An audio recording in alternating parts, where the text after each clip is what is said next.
Bah, écoutez, je suis scandalisé. Enfin, la résurgence de l'antisémitisme qui date en France maintenant depuis plusieurs années est inquiétante. Enfin, moi, j'ai énormément d'amis juifs qui me relatent qu'ils ne peuvent plus mettre de mezouza à l'entrée de leur maison, qu'ils ne peuvent plus se balader en kippa dans certains quartiers. Ils mettent des casquettes à la place. Et effectivement...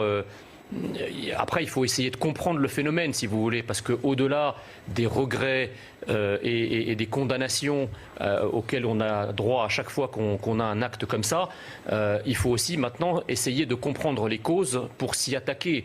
Or, le problème, si vous voulez, c'est que l'antisémitisme, je dirais, du peuple historique français est tout à fait résiduel. Il avait été quasiment éradiqué et quand bien même il existerait dans une partie du peuple historique français, il ne s'exprime jamais par une violence et encore moins une violence physique.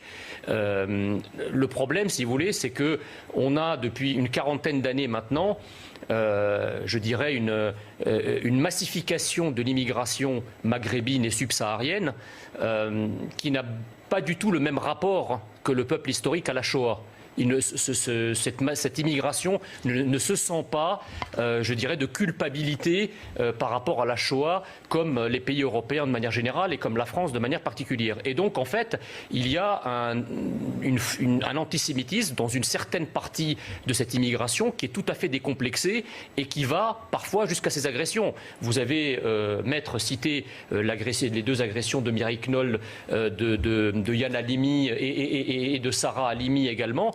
À chaque fois, c'était le même profil de criminels. Et moi, je pense que, si vous voulez, le problème, c'est que la France est en quelque sorte de moins en moins française. C'est-à-dire que des haines que nous avions réussi à éradiquer ressurgissent, véhiculées par les flux migratoires, par la massification de l'immigration. Alors, cette massification de l'immigration, en fait, certaines immigrations mènent une véritable guerre vis-à-vis de la France.